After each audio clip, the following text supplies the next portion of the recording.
Mesdames, Mesdemoiselles et Messieurs, chers internautes, membres du groupe eschatologique, je m'appelle Jean-William Marius et c'est un plaisir pour moi de communiquer avec vous au cours de ce programme de 3 jours de prière pour clôturer l'année 2020 qui nous a fait voir de toutes les couleurs. Les difficultés ont été nombreuses, mais le Seigneur a été avec nous. Je remercie frère Franck qui m'a invité à prendre la parole en ce moment spécial et j'espère qu'ensemble nos âmes seront bénies. Je vous invite à courber la tête pour une courte prière. Notre Seigneur et notre Dieu, voici le moment où nous allons ouvrir ton Saint-Livre pour connaître quelle est ta volonté pour nous en ce soir. Nous te prions d'intervenir, de parler à notre place, de sauver ce peuple que tu aimes, de le délivrer au nom de Jésus. Amen. 15 minutes au cours desquelles je dois m'entretenir avec vous sur le fait que Jésus reviendra sauver l'humanité, prendre son peuple avec lui comme nous le pensons, comme nous le croyons, comme nous le prêchons depuis bien longtemps. Je vais considérer un seul verset dans Colossiens 4, le verset 15, où l'apôtre Paul salue les frères de la Odyssée. Il salue aussi Nymphas, mais ce qui est important pour moi dans le texte, c'est quand il dit « saluer Nymphas et l'Église qui est dans sa maison ». L'Église qui est dans sa maison, c'est que l'Évangile, au départ, était très simple. L'Église primitive savait se réunir pour parler des choses de la vie éternelle. Vous vous souvenez de cette assertion de Pierre dans Jean 6, 68, lorsque Jésus, il n'était pas trop content avec eux. Et puis, il y a les disciples, après son discours, qui étaient partis, et Jésus a dit aux 12, « Et vous ne voulez pas non plus vous en aller ?» Et dans Jean 6, 68, l'apôtre Pierre a répondu, « Mais Seigneur, à qui irions-nous? Tu as les paroles de vie éternelle. » Et à cette époque, Pierre pourrait avoir plusieurs choix. Il pourrait retourner à son activité de pêche. Il pourrait aller grossir les rangs des pharisiens, se mettre en face du Christ. Mais il a compris que Jésus parlait les paroles de la vie éternelle. L'Église savait que c'était une Église itinérante. On marchait, on cherchait des âmes pour Christ. C'était pas une église riche. D'ailleurs, Jésus n'avait rien pour attirer les regards.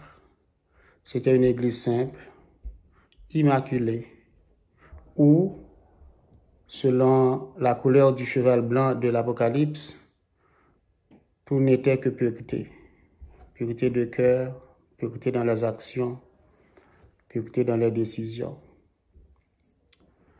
Et l'esprit de prophétie nous fait comprendre que l'œuvre va se terminer de la même manière qu'elle a commencé, c'est-à-dire l'Église doit redevenir cet instrument aux mains du Seigneur, mais non aux mains des hommes.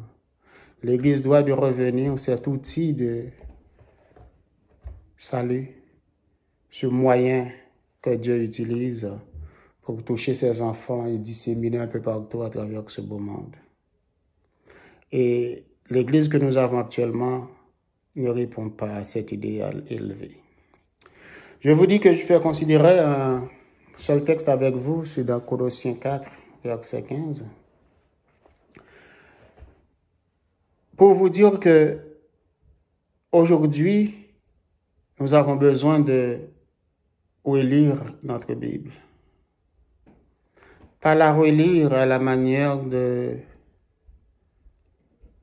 ces chrétiens-là qui lisent pour lire, mais de venir et de plaider avec le Seigneur, de poser les bonnes questions, de se demander, mais est-ce que c'est ça que Dieu veut en réalité? Et quel serait ce Dieu qui voudrait que les choses soient ainsi? L'humanité est malade, elle est à genoux, on est barricadé chez nous. Si on doit sortir, il faut porter un masque. Et les grands hommes de ce monde ont décidé que les portes des églises devaient être fermées. Du coup, plus d'adoration en groupe, On est obligé de s'asseoir derrière un écran pour adorer le Seigneur, pour chanter des alléluia joyeux. On ne peut plus fraterniser, il faut s'inscrire avant de présenter à l'église. Et si d'aventure on arrive un membre plus tard, eh bien on est repoussé chez soi. Pas moyen d'adorer aujourd'hui parce que l'État a dit que non. C'est le moment, je pense, de vous raconter une anecdote que j'ai bien appréciée. C'est comme un dialogue entre le diable et le Seigneur, où le diable a dit, regarde, avec le COVID-19, qu'est-ce que j'ai fait? J'ai fermé toutes vos églises.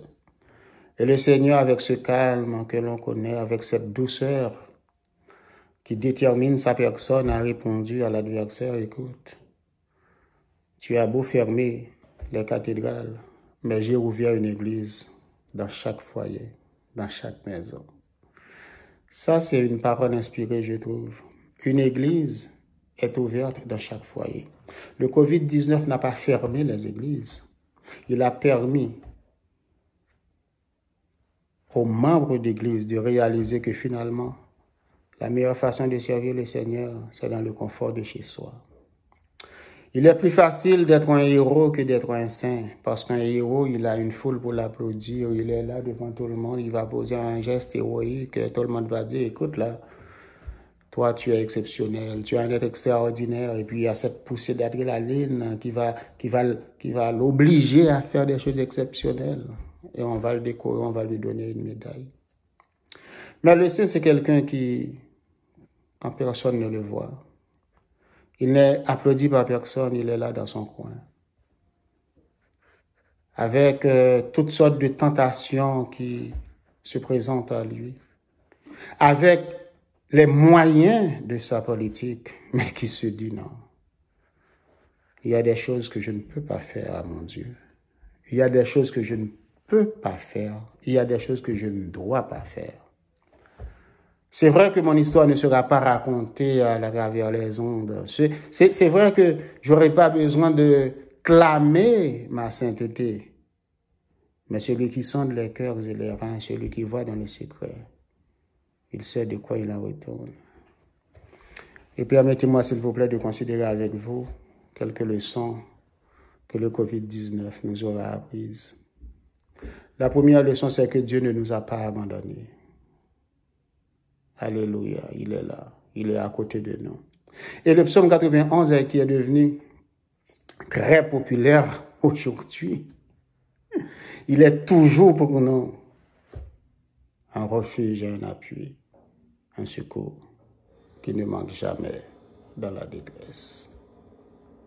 Frères et sœurs, chers amis, notre Dieu règne encore malgré les apparences. Et que 1000 tombent à ton côté et 10 000 à ta droite, tu ne seras pas atteint. De tes yeux seulement tu regarderas et tu verras la rétribution des méchants. Donc la première leçon que nous aurions apprise du Covid, c'est que notre Dieu est là. Il tient sa promesse, il est à côté de nous. Son Église n'a pas été décimée. Oui, nous avons été frappés. Mais il n'a pas dit que nous ne serions jamais frappés. Il a dit qu'il serait là. Il a toujours été là. C'était la première leçon. La deuxième leçon aussi, c'est que le Covid nous a permis de faire un distinguo entre ceux-là qui travaillent au salut de nos âmes et ceux-là qui travaillent au salut de nos bourses. Nous avions perdu nos emplois. Les revenus se faisaient rares. Nous nous demandions qu'est-ce que nous allons faire même pour manger ou pour payer notre loyer. Certains hommes, certaines femmes se donnaient pour mission de nous appeler, pour nous donner 1, 2, 3, 4 moyens d'envoyer des dons à l'Église. Soit dit en passant, Jean-William Marius n'a rien contre le fait d'envoyer des dons à l'Église. Jean-William Marius dit tout simplement, si depuis tout ce temps-là, je savais envoyer des dons à l'Église, alors que le Covid me met à genoux, j'osais espérer que mon Église se souvienne de moi. Donc, La première leçon que la COVID-19 nous enseigne, c'est que Dieu ne nous a pas abandonnés. Il était là à notre côté, il est encore là en ce soir. La deuxième leçon, c'est qu'il nous a appris qui s'intéresse à nos âmes et qui s'intéresse à nos bourses. Et la troisième et la plus grande leçon, je pense, et c'est là que nous allons rejoindre notre texte du début, c'est que le Seigneur nous dit que nous sommes à la fin des temps. Cette pandémie, qui n'est sûrement pas la dernière, parce que probablement qu'il y en aura d'autres, nous aura enseigné à revenir aux anciens sentiers, à faire de chaque maison un sanctuaire pour le Seigneur, un coin du ciel sur la terre, un espace de contact avec notre Créateur. Nous en avons besoin. Il est temps, frères et sœurs, chers amis, que nous revenions à l'évangile primitif, lorsque l'élan était fort, si fort qu'on savait mettre tout ce qu'on avait ensemble, lorsque l'État ne contrôlait pas l'Église, lorsque l'Église n'était pas politisée, lorsque les frères étaient des frères, lorsque les pasteurs étaient des serviteurs. Nous avons besoin de transformer cette Église en une communauté de frères où les gens se connaissent, où les gens s'unissent, qu'ils s'aiment, qu'ils partagent l'espérance de la foi et que les autres voient en eux qu'ils sont des chrétiens. Le mot chrétien, tout d'abord, a été un juron. Le peuple regardait les gens qui marchaient avec Jésus. Jésus était le Christ. Ils voyaient leur comportement, la différence dans le parler, la différence dans l'agir, la différence dans l'approche de la richesse, de la réussite. Ben, ils ont dit, là, pour qui ils se prennent pour des petits Christ, ce sont des chrétiens. Ce sont les païens qui sont venus avec le mot chrétien. On a besoin, frères et sœurs, chers amis, que les païens redisent eux autres qui se prennent pour des petits Christ, pour des chrétiens, en un mot. Donc, il nous faut revenir à l'Église qui siège dans nos maisons. Ces cathédrales sont trop chères. Ces cathédrales sont plus chères que les membres qui vont passer toute leur vie à travailler pour payer une église à 1 million, à un demi-million de dollars. Alors que dans cette même église, il y a des gens qui meurent de faim. Alors que dans cette même assemblée, il y a des sans-abri, il y a des SDF, il y a des foyers qui se divisent, il y a des cœurs qui sont grugés à l'intérieur, il y a des frères qui ne trouvent pas le sommeil. L'église théâtrale doit cesser d'exister pour que l'église du Christ paraisse.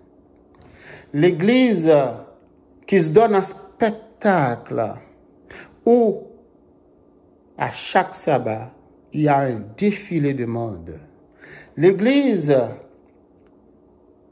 où les pasteurs se battent entre eux pour des followers. Cette église-là doit être fermée pour que s'ouvre une église humble. Une église qui n'a d'autre velléité que de prêcher le Christ. Une église qui n'a d'autre joie que d'annoncer les messages de la parole de Dieu. Une église sans masque. La multitude qui était crue n'était qu'un cœur et qu'une âme. Ils mettaient tout ce qu'ils avaient en commun. Il n'y avait ni riche ni pauvre dans cette église-là. Il n'y avait ni blanc ni noir dans cette église-là. Et c'est ce que sûrement Paul a voulu dire lorsqu'il a dit décidément, il n'y a plus ni riche ni pauvre, ni esclave, ni libre. Tous nous sommes un. en Jésus-Christ. Il y a exactement 15 minutes depuis que nous parlions. Je vais devoir arrêter mon discours. Je vous remercie de m'avoir auditionné. C'est pas fini, peut-être que je vais y revenir, mais en attendant, souvenez-vous que le Seigneur ne nous permet jamais d'être tentés au-delà de nos forces. Et avec chaque tentation, il nous donne les moyens de nous en sortir. Je demeure convaincu que vous allez sortir victorieux de cette épreuve. Mais si vous perdez quelque chose dans cette affaire, s'il vous plaît, ne perdez pas la leçon. Dieu est avec nous. Qui s'intéresse, qui s'inquiète de notre salut, qui s'inquiète de notre bourse. Et finalement, il est temps de servir le Seigneur dans l'humilité de nos maisons. Qu'il en soit ainsi. Que le Seigneur vous bénisse tous abondamment.